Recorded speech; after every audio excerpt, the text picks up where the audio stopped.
Okay, तो कल हम अष्टक नियम पढ़ा था, अष्टक नियम के अपवाद पढ़ लिए थे। अष्टक नियम कैसे पूरा होता है वो हमने बात कर लिया था। अष्टक नियम 3 तरीके से अपन पूरा करते हैं, और वो 3 तरीके अपने पास कौन कौन से होते हैं? इलेक्ट्रॉन के साथ द्वारा सहसंयोजक बंध का निर्माण, इलेक्ट्रॉन के आदान प्रदान द्वारा आयनिक बंध का निर्माण, और इलेक्ट्रॉन के दान द्वारा उपसहसंयोजक बंध का निर्माण। ठीक है, उसके अपवाद पढ़ लिए थे। बंध का प्रकार अपन कैसे ज्ञात करेंगे वो हमने बात कर ली थी। अब अपन उससे आगे चल रहे हैं, हम बात करेंगे अणुकक्षक सिद्धांत।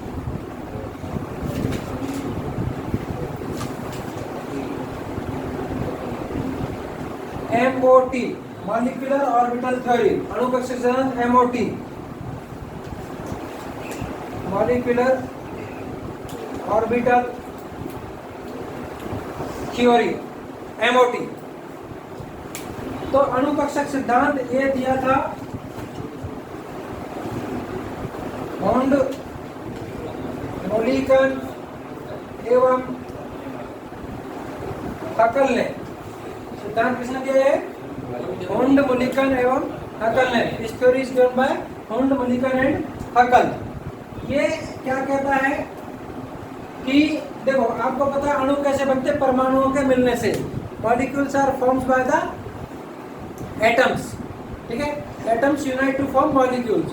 तो परमाणु आपस में मिलते हैं और अणु बनते हैं। तो परमाणुओं के परमाणु कक्षक होते हैं, वो अणु कक्षकों का निर्माण करते हैं। अणु कक्षक 2 प्रकार के होते हैं, बंधी अणु कक्षक और प्रतिबंधी अणु कक्षक। बॉन्डिंग ऑर्बिटल और एंटी बॉन्डिंग ऑर्बिटल।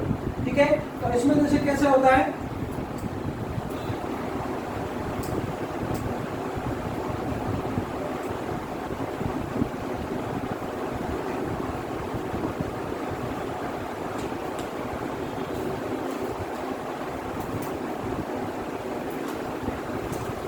ये परमाणु कक्षक है, एटॉमिक ऑर्बिटल, और ये भी एक परमाणु कक्षक है, atomic orbital.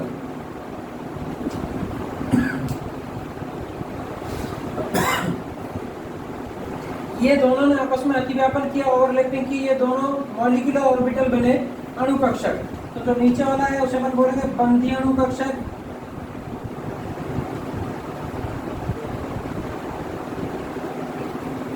Bonding molecular orbital, और इसको अपन बोलेंगे प्रतिबंधी अणु कक्षक,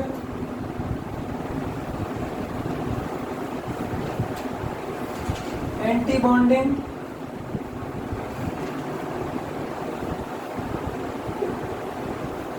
मॉलिक्यूलर ऑर्बिटल। ये बंधी अणु कक्षक होते हैं, वो बंध बनाने में भाग लेते हैं, इनकी एनर्जी ऊर्जा कम होती है। और प्रतिबंधी अणु कक्षक होते हैं, बंध बनाने में भाग नहीं लेते हैं, इनकी एनर्जी ऊर्जा ज्यादा होती है। तो ये इस तरीके से इनकी ऊर्जा एनर्जी का क्रम होता है। तो जो परमाणु कक्षक, जितने परमाणु कक्षक भाग लेते हैं एटॉमिक ऑर्बिटल, उतने ही मॉलिक्यूलर ऑर्बिटल अणु कक्षकों का निर्माण होता है। 2 ने भाग लिया तो 2 बनेंगे। तो ये 2 अणु कक्षक जो बनते हैं, ये 2 प्रकार के होते हैं, बंधी अणु कक्षक और प्रतिबंधी अणु कक्षक। बॉन्डिंग ऑर्बिटल और एंटी बॉन्डिंग मॉलिक्यूलर ऑर्बिटल। बंधी अणु कक्षक जो है बंध बनाने में भाग लेते हैं, this participates in the formation of bond, और ये बंध बनाने में भाग नहीं लेते हैं, this do not participates in bond formation.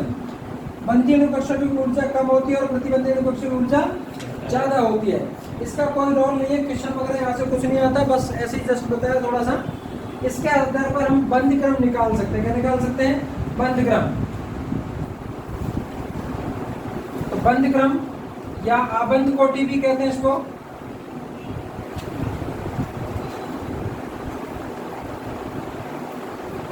आबंध कोटि या बंध क्रम, बॉन्ड ऑर्डर।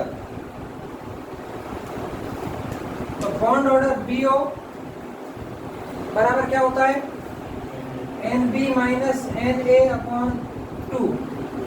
ये सूत्र आपसे यदि पूछता है कि बंध क्रम ज्ञात करने का क्या फॉर्मूला, क्या सूत्र है, तो फॉर्मूला रहेगा बॉन्डिंग ऑर्डर बराबर NB माइनस NA/2। बंध क्रम बराबर NB माइनस NA/2। NB क्या है यहाँ पर? NB है बंधी अणु कक्षक में। बंधी अणु कक्षक कौन सा है? नीचे वाला। तो बंधी अणु कक्षक में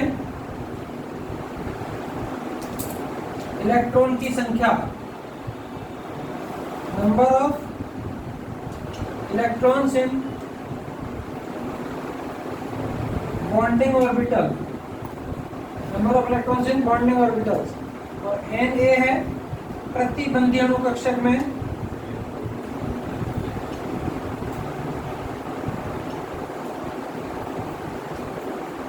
इलेक्ट्रॉन की संख्या, प्रति बंधी अणु कक्षक में इलेक्ट्रॉन की संख्या, number of electrons in anti bonding molecular orbital. तो ये हमारे पास क्या होगा, बंधक्रम निकाल सकते हैं इस फॉर्मूले से, बॉन्ड ऑर्डर बंधक्रम बराबर NB माइनस NA/2। इसमें सिर्फ आपको तभी ये चीज ध्यान रखनी है जब हमसे डायरेक्ट क्या पूछ रहा है, वो बॉन्ड ऑर्डर पूछ रहा है, बंधक्रम डायरेक्ट पूछ रहा है, और उस टाइम पर बॉन्ड ऑर्डर हमसे पूछ रहा है तो बंधक्रम निकालने का हमारे पास क्या फॉर्मूला रहेगा, बंधक्रम बराबर NB माइनस NA/2 सूत्र। इससे हम निकालेंगे नहीं, बंधक्रम हम डायरेक्ट निकालेंगे, शॉर्ट ट्रिक बताएंगे बंधक्रम की, तो वो अपन कैसे निकालेंगे बंधक्रम, वो अपन इसमें आप लोगों को बताते हैं।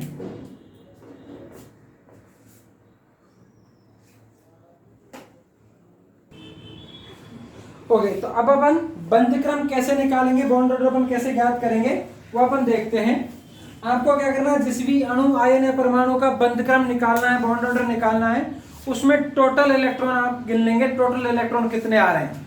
टोटल इलेक्ट्रॉन गिनना अपने को आता है, एटॉमिक नंबर के बराबर इलेक्ट्रॉन होते हैं, परमाणु क्रमांक के बराबर। किसी पर प्लस चार्ज आ जाता है तो उतने इलेक्ट्रॉन कम कर देते हैं, और माइनस आ जाता है तो इलेक्ट्रॉन जोड़ देते हैं। ठीक है, अब अपने को एक लाइन पर कूदना है, इस लाइन से अपने बंधक्रम निकलेंगे। आपको देखना है कि टोटल इलेक्ट्रॉन कितने हैं, कुल इलेक्ट्रॉन और बंधक्रम, उसके हिसाब से निकलेगा कुल इलेक्ट्रॉन से। माना कि किसी भी अणु आयन या परमाणु में टोटल इलेक्ट्रॉन कितने हैं, 14, टोटल इलेक्ट्रॉन है 14, 14 इलेक्ट्रॉन है टोटल। तो 14 इलेक्ट्रॉन पर बॉन्ड ऑर्डर बंधक्रम होता है 3। ये चीज आपको ध्यान रखनी है। ठीक है, टोटल इलेक्ट्रॉन आए किसी में 14 टोटल इलेक्ट्रॉन पर बंधक्रम कितना होता है, 3। 14 इलेक्ट्रॉन पर बंधक्रम 3 होता है। ठीक है, ये आपको ध्यान रखना है कि इलेक्ट्रॉन गिने, टोटल इलेक्ट्रॉन आए 14 पर बंधक्रम 3। अब आपको एक लाइन ध्यान रखनी है, 14 से चाहे आगे जाओ चाहे पीछे जाओ 0.5 कम करते जाओ। 14 से चाहे आगे जाओ चाहे पीछे जाओ 0.5 कम करते जाओ। 14 से आप आगे जाओगे तो भी 0.5 कम करते जाना है, पीछे जाओगे तो भी 0.5 कम करते जाना है। तो ध्यान रखेंगे, 14 से चाहे आगे जाओ चाहे पीछे जाओ 0.5 कम करते जाओ। ठीक है, अब जैसे देखें 14 के बाद हमारे पास आ रहा है 15, तो 3 में से 0.5 कम करेंगे तो 2.5। ठीक है, फिर आया हमारे पास 16 पर 2, फिर हमारे पास आया 17 पर 1.5, फिर आया 18 पर 1, फिर हमारे पास आया 19 पर 0.5, फिर हमारे पास आया 20 पर 0। तो 14 पर अपने को ध्यान रखना है, 14 पर बंधक्रम कितना होता है, 3। 14 से चाहे आगे जाओ चाहे पीछे जाओ 0.5 कम करते जाओ। फिर वापस इधर आ जाएंगे हम 13 पर 2.5, 12 पर 2, 11 पर 1.5, 10 पर 1, 9 पर 0.5, 8 पर 0। तो आपको ध्यान रखना टोटल इलेक्ट्रॉन कितना है, 14 पर बंधक्रम कितना होगा, 3। 14 से चाहे आगे जाओ चाहे पीछे जाओ 0.5 कम करते जाओ। ठीक है, अब बचा हमारे पास 1 से लेके 7 तक। तो 1 से 7 में जो विषम संख्या है, ऑड नंबर है, 1, 3, 5, 7, इनका सबका होता है 0.5।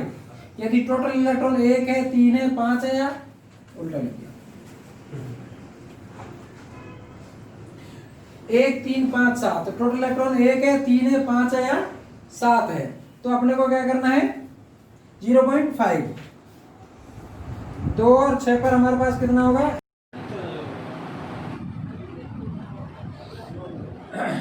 ओके।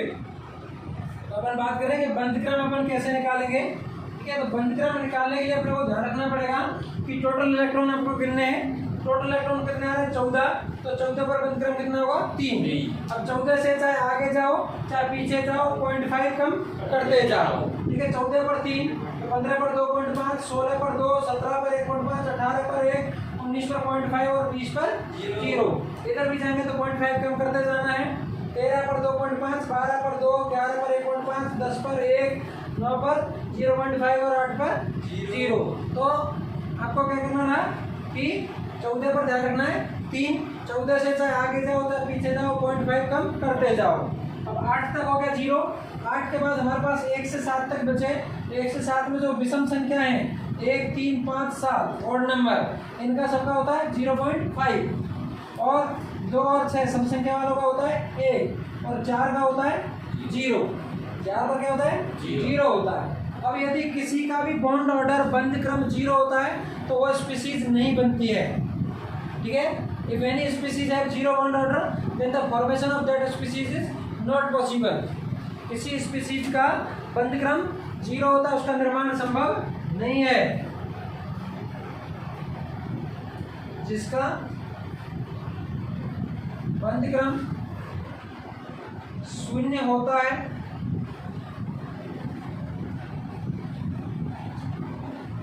उसका निर्माण संभव नहीं है।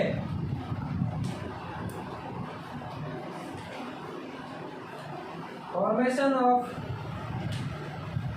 0 बॉन्ड ऑर्डर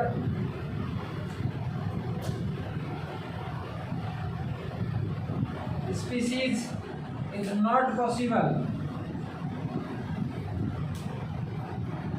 जिसका बंध क्रम 0 होता है उसका निर्माण संभव नहीं है। ठीक है, जैसे एक बार क्वेश्चन था आईआईटी में था, आईआईटी प्री में 2017 में क्वेश्चन था कि formation of which species is impossible. इनमें से किस स्पीसीज का निर्माण नहीं होगा, है ना, किसका निर्माण नहीं होगा।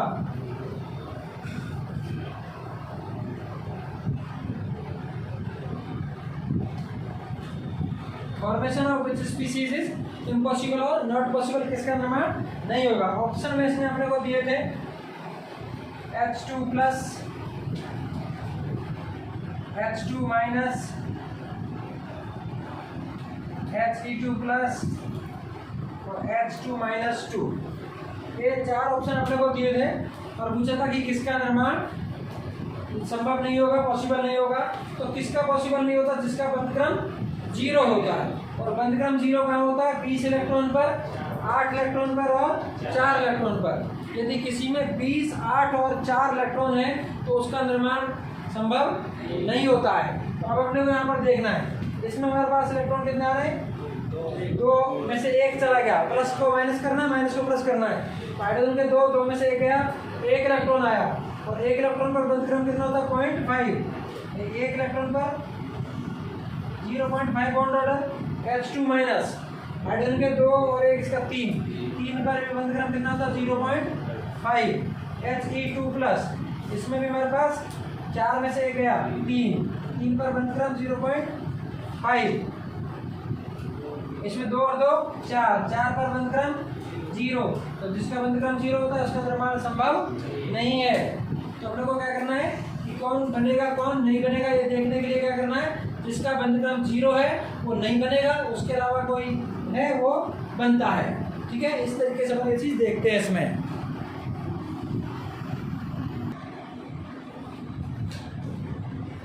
ओके, देखें अपन जैसे स्पीसीज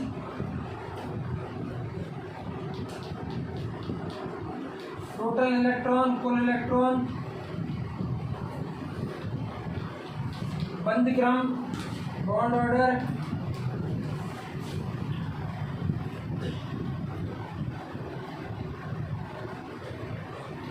और मैग्नेटिक नेचर।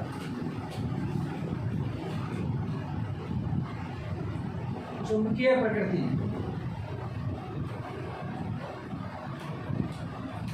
मैग्नेटिक नेचर, चुंबकीय प्रकृति।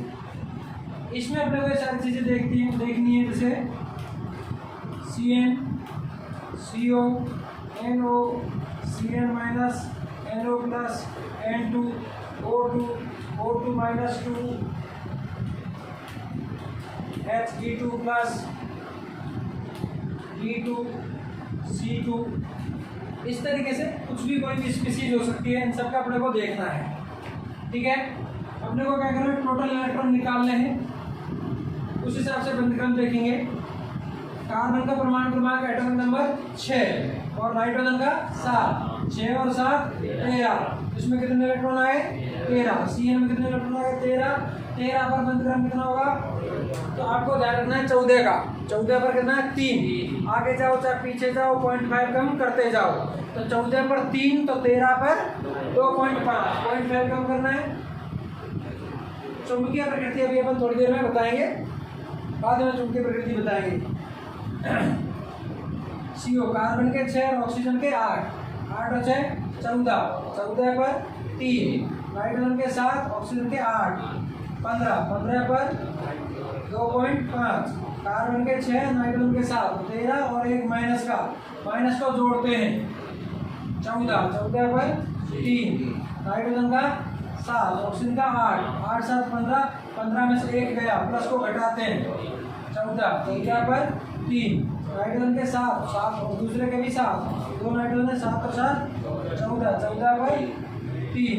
ऑक्सीजन के 8, 8 और 8 16, 16 पर 2। ऑक्सीजन के 8 और 8 16 और माइनस के 2 जुड़ जाएंगे, 18, 18 पर 1। He+2 या He2 प्लस, तो 2 2 4, 4 में से गया तो 3, 3 पर 0.5। वैरियम का 5, 5 और 5 10, 10 पर 1। कार्बन के 6, 6 और 6 12, 12 पर 2। इस तरीके से हम क्या निकालते हैं, बंधक्रम। तो बंधक्रम में बॉन्ड ऑर्डर के लिए आपको क्या करना है, 14 पर ध्यान रखना है, 14 पर 3। 14 से चाहे आगे जाओ चाहे पीछे जाओ, 0.5 कम करते जाओ। ठीक है, अब हम चुंबकीय प्रकृति की बात कर रहे हैं, उसके बाद इसको देखेंगे एक बार। मैग्नेटिक नेचर, चुंबकीय प्रकृति।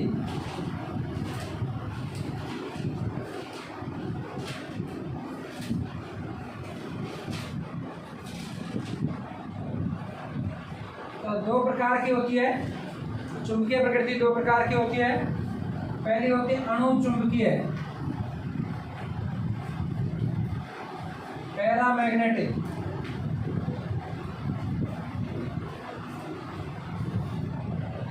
अणुचुंबकीय, पैरामैग्नेटिक। अणु से क्या होता है, आकर्षित होते हैं। इनमें ये चुंबकीय क्षेत्र में इनमें आकर्षण होता है, अट्रैक्शन होता है चुंबकीय क्षेत्र में, मैग्नेटिक फील्ड में।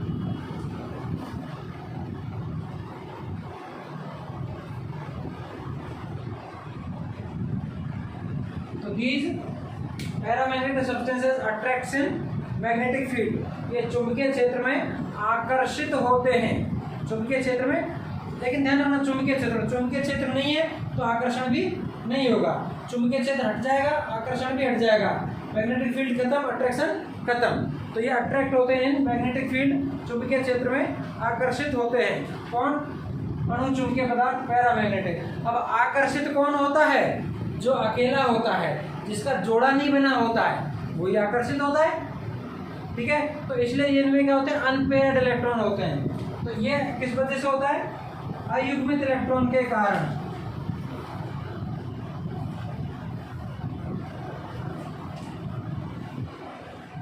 Due to unpaired electron. तो जो अकेले होते हैं, सिंगल होते हैं, वो किसी को देख के उसकी तरफ क्या हो जाते हैं, आकर्षित हो जाते हैं। तो अयुग्मित होना जरूरी है अणुचुंबकीय के लिए। और वो आकर्षण कब तक रहता है, जब तक वो दिखता रहे या दिखती रहे क्षेत्र। जैसे वो खत्म, आकर्षण भी खत्म।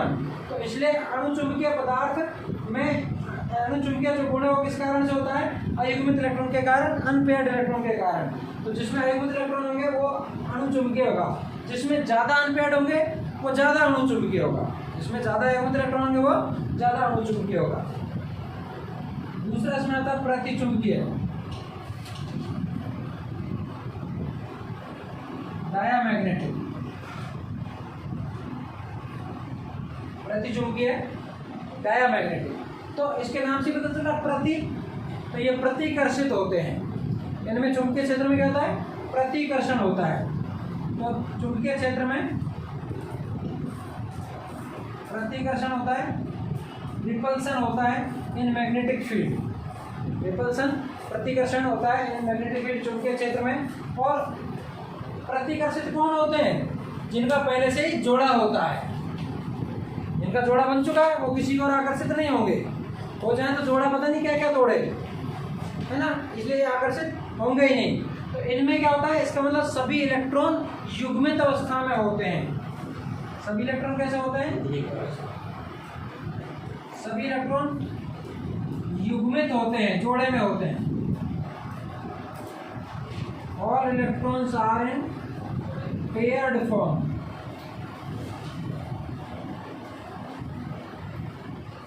सभी इलेक्ट्रॉन युग्मित अवस्था में होते हैं और electrons are in paired form. तो ये तो जनरल हो गया, लेकिन अपन पता कैसे करेंगे कि अणुचुंबकीय या प्रतिचुंबकीय है? तो आपको टोटल इलेक्ट्रॉन से देखना पड़ेगा। टोटल इलेक्ट्रॉन सम संख्या में है तो प्रतिचुंबकीय, डायमैग्नेटिक, 10 और 16 को छोड़ देंगे। और टोटल इलेक्ट्रॉन विषम संख्या में है तो अणुचुंबकीय, मतलब पैरामैग्नेटिक। यदि कुल इलेक्ट्रॉन सम संख्या में 10 एवं 16 के अलावा total electrons are in even number except 10 and 16, तो कंडीशन क्या होगी? तो प्रतिचुंबकीय, मतलब डायामैग्नेटिक। कुल इलेक्ट्रॉन सम संख्या में तो प्रतिचुंबकीय। संख्या आप जानते हैं 2, 4, 6, 8, 10, 12, 14, 16, 18, 20 ये सम संख्या है। तो सम संख्या में तो प्रतिचुंबकीय है, लेकिन 10 और 16 नहीं आएंगे उसमें प्रतिचुंबकीय में। ठीक है, कुल इलेक्ट्रॉन विषम संख्या में, ऑड नंबर, कुल इलेक्ट्रॉन विषम संख्या में एवं 10 and 16 इलेक्ट्रॉन, तो ये कैसे होंगे? अणुचुंबकीय, पैरामैग्नेटिक। तो ये चीज आप इसमें ध्यान रखेंगे कि अपन चुंबकीय प्रकृति कैसे पता करेंगे कि यदि कुल इलेक्ट्रॉन सम संख्या में है तो कैसा होगा? प्रतिचुंबकीय होगा, डायमैग्नेटिक होगा 10 और 16 के अलावा। और यदि कुल इलेक्ट्रॉन कैसे विषम संख्या में और 10 और 16 तो वो होंगे अणुचुंबकीय, पैरामैग्नेटिक होंगे। ठीक है, अब इसको अपन निकालते हैं। यहाँ पर कुल इलेक्ट्रॉन कितने? 13 किसी सम संख्या का विषम 13 विषम है, जिसमें 2 का पूरा भाग नहीं जाता, विषम होती है। 13 विषम संख्या है। विषम संख्या में कैसा होता है? अणुचुंबकीय होता है, पैरामैग्नेटिक हुआ। 14 सम संख्या है। सम संख्या में कैसा होता है? प्रतिचुंबकीय होता है, डायामैग्नेटिक हुआ। 15 विषम संख्या है। विषम संख्या में कैसा होता है? अणुचुंबकीय होता है, पैरामैग्नेटिक हुआ। 14 सम संख्या है। सम संख्या में कैसा होता है? प्रतिचुंबकीय होता है, डायामैग्नेटिक हुआ। 14 सम संख्या है तो कैसा होगा? प्रतिचुंबकीय होगा, डायामैग्नेटिक होगा। 14 वापस 14 में प्रतिचुंबकीय होता है, डायामैग्नेटिक होगा। 16 अब 16 सम संख्या है, लेकिन 16 और 10 वाले कैसे होते हैं? अणुचुंबकीय। 16 और 10 डायामैग्नेटिक होते हैं, हाँ डायामैग्नेटिक नहीं, पैरामैग्नेटिक होते हैं। 16 और 10 वाले पैरामैग्नेटिक। तो 16 सम संख्या फिर भी एक्सेप्शन है, इसलिए ये कैसे होंगे? अणुचुंबकीय होंगे, पैरामैग्नेटिक। 18 सम संख्या हो गई, प्रतिचुंबकीय, डायामैग्नेटिक। 3 विषम संख्या हो गई, अणुचुंबकीय, पैरामैग्नेटिक। 10 सम संख्या है, लेकिन 10 वाले वापस कैसे होते हैं? अणुचुंबकीय होते हैं। ठीक है, तो कैसे हो जाएंगे अणु चुंबकीय, पैरामैग्नेटिक कार्बन 12 का हो जाएगा प्रति चुंबकीय डायामैग्नेटिक। तो इस तरीके से अपन देख सकते हैं कि जो यौगिक होगा वो अणु चुंबकीय होगा कि प्रति चुंबकीय होगा। आपको क्या करना है, टोटल इलेक्ट्रॉन निकालने हैं। टोटल इलेक्ट्रॉन कुल इलेक्ट्रॉन सम संख्या में है, इवन नंबर 10 और 16 को छोड़ के, 10 और 16 के अलावा, ठीक है। तो वो सब हमारे पास कैसे होते हैं, अणु चुंबकीय प्रति चुंबकीय होते हैं, सम संख्या वाले, इवन हमारे प्रति चुंबकीय डायामैग्नेटिक। और टोटल इलेक्ट्रॉन विषम संख्या में है, ऑड नंबर, और 10 और 16 इलेक्ट्रॉन, ये होते हैं अणु चुंबकीय पैरामैग्नेटिक, ठीक है। इस तरीके से हम ये निकाल सकते हैं। अभी 2019 में 2019 में क्वेश्चन पूछा था कि पदार्थों की जो चुंबकीय प्रकृति है वो कौन से सिद्धांत से दी जाती है। मैग्नेटिक नेचर ऑफ कंपाउंड्स और species is given by which theory. चुंबकीय प्रकृति अणु चुंबकीय प्रति चुंबकीय कौन से सिद्धांत से दी जाती है। कौन से सिद्धांत से दी जाती है, अणुकक्षक सिद्धांत, मॉलिक्यूलर ऑर्बिटल थ्योरी। तो चुंबकीय प्रकृति और बंधक्रम दोनों कौन से सिद्धांत से निकलते हैं, अणु चुंबकीय सिद्धांत MOT से निकलते हैं, ठीक है। ये 2013 में 19 में क्वेश्चन था। तो इस तरीके से अपन अणु चुंबकीय और प्रति चुंबकीय प्रकृति इनकी निकाल सकते हैं।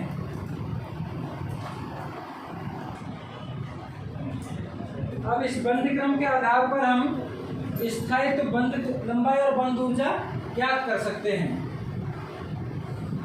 मतलब बंधक्रम डायरेक्टली प्रोपोर्शनल टू स्थायित्व,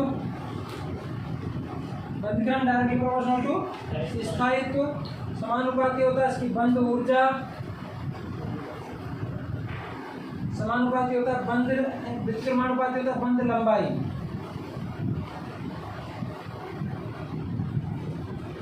मतलब bond order is directly proportional to stability, directly proportional to bond energy, inversely proportional to bond length।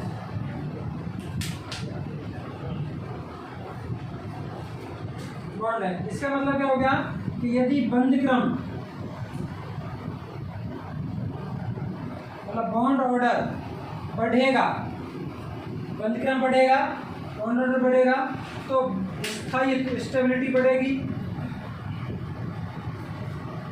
स्थायित्व स्टेबिलिटी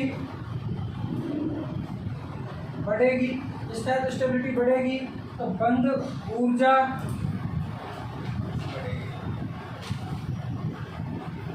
बॉन्ड एनर्जी बढ़ेगी, तो बॉन्ड लेंथ बंध लंबाई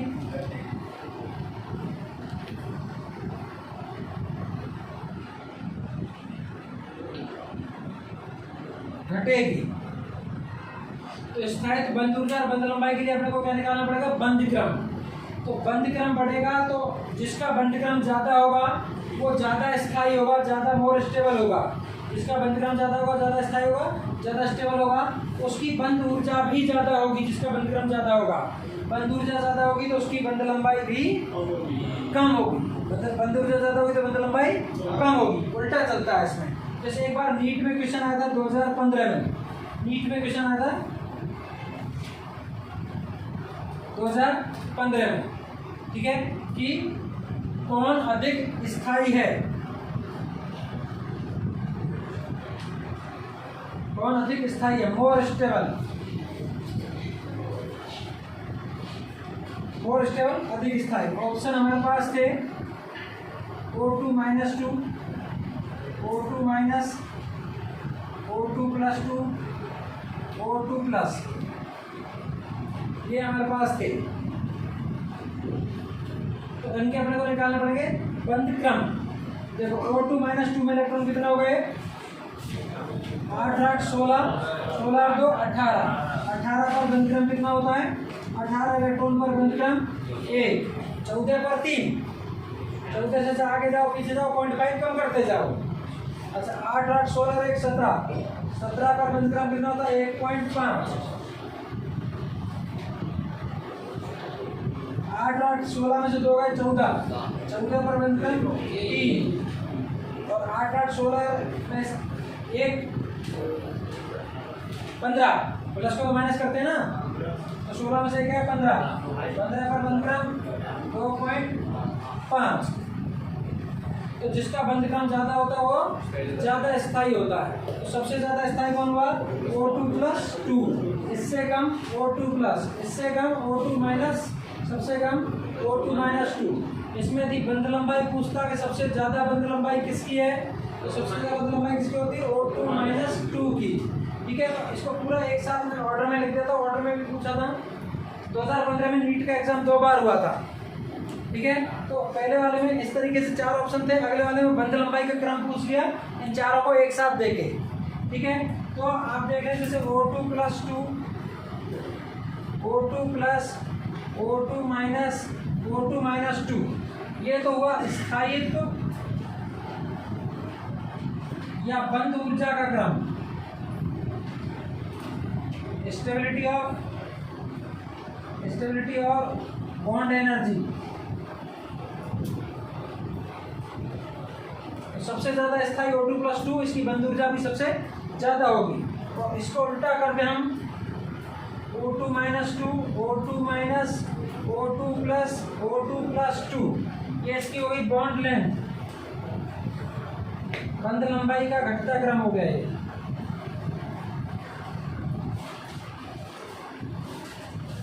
तो बंध क्रम ज्यादा तो स्थायी ज्यादा, बंध ऊर्जा ज्यादा, बंध क्रम कम तो बंध लंबाई ज्यादा। इस तरीके से बंध क्रम के हिसाब से हम बंध ऊर्जा, बंध लंबाई और स्थायित्व पता कर सकते हैं। ठीक है, एक चीज आप ध्यान रखेंगे, वैसे 3 से ज्यादा बंध क्रम किसी का होता नहीं है, लेकिन एक एक्सेप्शन है यहाँ पर CO+। अभी CO+ में इलेक्ट्रॉन तो हो रहे हैं कितने? 13, और 13 के हिसाब से बंध क्रम होना चाहिए 2.5, लेकिन ये एक्सेप्शन है, CO+ का बंध क्रम 3.5 होता है। 3 से ज्यादा सिर्फ इसी का होता है और किसी का नहीं होता। तो CO+ के बंध क्रम का मान 3.5 होता है। Bond order of CO+ is 3.5।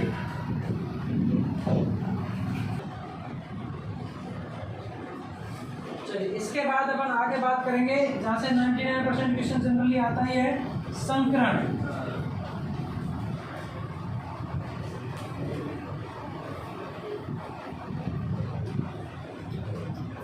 Hybridisation, संकरण की डेफिनेशन, हालांकि डेफिनेशन से कोई क्वेश्चन आता नहीं है, परिभाषा से फिर भी एक बार बता रहे हैं कि अलग अलग आकृति और लगभग समान ऊर्जा के कक्षक, अलग अलग आकृति और लगभग समान ऊर्जा के कक्षक अपनी ऊर्जाओं का पुनर्वितरण करके समान संख्या में समान ऊर्जा एवं आकृति के नए कक्षकों का निर्माण करते हैं, जिन्हें संकृत कक्षक कहते हैं, और उनके इस गुण को संकरण कहते हैं। ठीक है, मतलब different shape and approx same energy orbitals redistributes their energy to form same number of orbitals with same shape and energy called as hybridized orbitals, and the phenomena or process is called as hybridization। इससे definition से कोई मतलब नहीं है, संकरण हम निकालेंगे कैसे। अपने को एक फॉर्मूला इसमें ध्यान रखना है संकरण निकालने के लिए, और फॉर्मूला क्या है?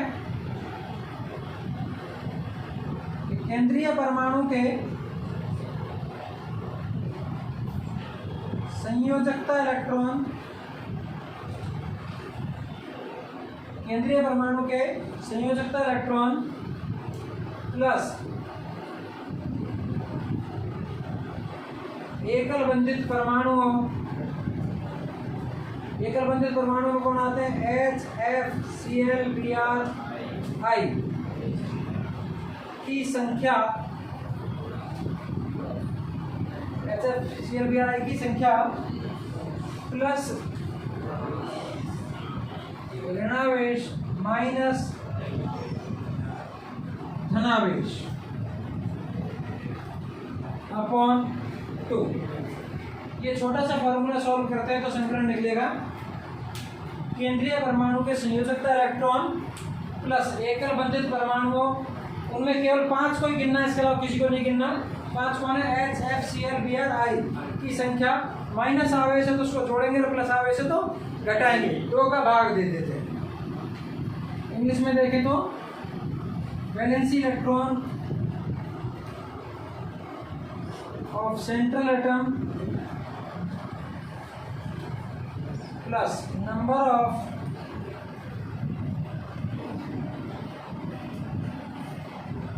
सिंगल बॉन्डेड एटम्स कौन आता है उसमें, H, F, Cl, Br, I, number of single bonded atoms plus कोई नेगेटिव चार्ज है तो उसको जोड़ देंगे, माइनस कोई पॉजिटिव चार्ज है उसको घटा देंगे, माइनस कर देंगे, अपॉन 2। ये इसमें अपन करते हैं।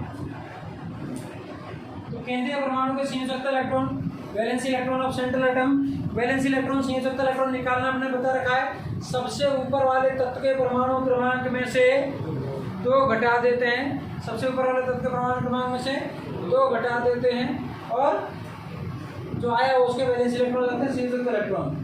Number of single bonded atoms, एकल परमाणु की संख्या, इन 5 को ही जोड़ना है, इसके अलावा कोई आ रहा तो उसकी संख्या नहीं जोड़नी है, माइनस आवेश को जोड़ देना, प्लस आवेश को घटा देना है। ऐसा करने के बाद यदि नंबर आता है 2, संख्या कितनी आती है 2, तो 2 पर हाइब्रिडाइजेशन होगा sp। किसी भी संकरण में पहला कक्षक हमेशा s होता है, किसी में भी पहला कक्षक कौन होता है s। तो अब टोटल में से एक s, बाकी जो बचे वो 3 तक p, फिर और बचे तो d। तो टोटल हमारे पास कितने थे 2 में से एक तो कितना हो गया, क्या हो गया s। अब एक और बचा तो वो क्या हो जाएगा p, इसलिए 2 पर संकरण क्या हुआ sp।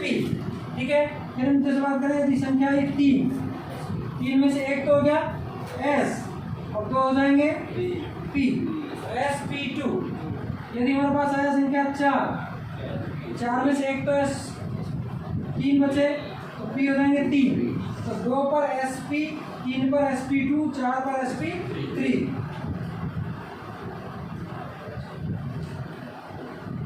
5 में से एक तो क्या हो गया s, p कितने होंगे 3 से ज्यादा p नहीं होते, 3 तक होंगे, उसके बाद d स्टार्ट हो जाएगा, तो sp3, 4 हो गए, एक d, sp3d। फिर 6 में से एक s, 3p, 2d, sp3d2, और 7 पर sp3d3। इस तरीके से हमारे पास संकरण निकालते हैं। 2 संख्या आई तो sp 3 पर sp2, 4 पर sp3, 5 पर sp3d, 6 पर sp3d2 और 7 पर sp3d3। इस 2 से कम नहीं आएगी, 7 से ज़्यादा नहीं आएगी। जैसे अपन देखें कैसे अपन निकालेंगे, जैसे BeCl2 में अपने को निकालना संकरण, तो केंद्रीय परमाणु कौन सा होगा, जो अकेला है वो अकेला कौन है Be, तो Be ये केंद्रीय परमाणु हुआ। ठीक है, अब बेरिलियम के संयोजक इलेक्ट्रॉन कितने हुए, वैलेंसी इलेक्ट्रॉन, बेरिलियम का परमाणु क्रमांक कितना 4 में से 2 गए, तो संयोजक इलेक्ट्रॉन 2 प्लस एकल बंधित परमाणु, इनमें से कौन है Cl, कितने हैं 2, इनकी संख्या लेनी है 2 अपॉन 2, 2 और 2 4/2 कितना आया 2 का संकरण कौन सा होता है sp, 2 का संकरण कौन सा होता है sp। जैसे आपको बात करें BF3, अच्छा BF3 में बात करें, बोरोन के संयोजक इलेक्ट्रॉन कितने 3, परमाणु क्रमांक 5 में से 2 गया 3। चलो बोरोन के संयोजक इलेक्ट्रॉन 3, एकल बंधित F है 3/2, 3 और 3 6/2, कितना आया 3 आया। 3 पर कौन सा होगा sp2, 3 पर क्या होगा sp2। अच्छा जैसे हमको बोले वो CO3-2, CO3-2। चलो C के संयोजक इलेक्ट्रॉन, कार्बन का परमाणु क्रमांक 6 में से 2 गए 4 प्लस एकल बंधित HFCl में कोई है नहीं है, तो ऑक्सीजन की संख्या नहीं लेनी है अपने को, ऑक्सीजन की संख्या नहीं लेनी। -2 है, माइनस को जोड़ेंगे तो ये +2 अपॉन 2, 4 2 6, कितना आएगा 3 पर क्या होगा sp2 जैसे PO4 -3, इसमें केंद्रीय परमाणु का P, तो P फास्फोरस नाना पार्टिकल नाइट्रोजन वाले में आ रहा है, तो नाइट्रोजन का संयुक्त इलेक्ट्रॉन परमाणु क्रमांक 7 में से 2 गए 5, तो फास्फोरस के संयुक्त इलेक्ट्रॉन 5। एकल बंधित कोई है ही नहीं, ऑक्सीजन को जोड़ना नहीं है, HFCl Bri को जोड़ते हैं, माइनस कितना है 3, उसको जोड़ देंगे 3, कितने हुए 4 पर sp3, 4 पर sp3 हो गया। जैसे अपने को बोले NH4+, NH4+, नाइट्रोजन के वैलेंस इलेक्ट्रॉन कितने हैं, नाइट्रोजन का परमाणु क्रमांक 7 में से 2 गए तो 5, एकल बंधित हाइड्रोजन 4 है, प्लस को माइनस कर देंगे अपॉन 2, कितना आया 5 और 4 9, 1 गया 8 बटे 2 4 पर sp3, ठीक है। जैसे IF5 आयोडीन, आई के कितने हुए संयुक्त इलेक्ट्रॉन 7, ऊपरी पर कौन है F, फिर कल बाहर आई, F का परमाणु क्रमांक 7 में से 2 गए, सॉरी F का परमाणु क्रमांक 9 में से 2 गए तो 7, एकल बंधित 5 बटे 2, 7 5 12 बटे 2 6 पे क्या हुआ sp3d2, जैसे PCl5 फास्फोरस के संयुक्त इलेक्ट्रॉन 5, हाइड्रोजन में आ रहा है, इसके संयुक्त इलेक्ट्रॉन 5 प्लस एकल बंधित कितने हैं 5 बटे 2, 5 से 5 10 बटे 2, कितना आ गया 5 पर sp3d, जैसे XeF6 जीनोन है अक्रिय गैस, अक्रिय गैसों के कितने होते हैं 8, अष्टक पूरा होता है इनर्ट गैस का, तो 8 प्लस एकल बंधित 6 बटे 2, 8 होता है बटे 2 7 पर sp3d3। तो इस तरीके से हम संकरण निकाल सकते हैं किसी भी यौगिक में, ठीक है। तो केंद्रीय परमाणु के इलेक्ट्रॉन, एकल बंधित परमाणु की संख्या, माइनस आवेश को जोड़ना है, प्लस आवेश को घटाना है, 2 का भाग दे देना है, 2 संख्या आई भाग देने के बाद तो sp, 3 पर sp2, 4 पर sp3, 5 पर sp3d, 6 पर sp3d2 और 7 पर sp3d3, ठीक है।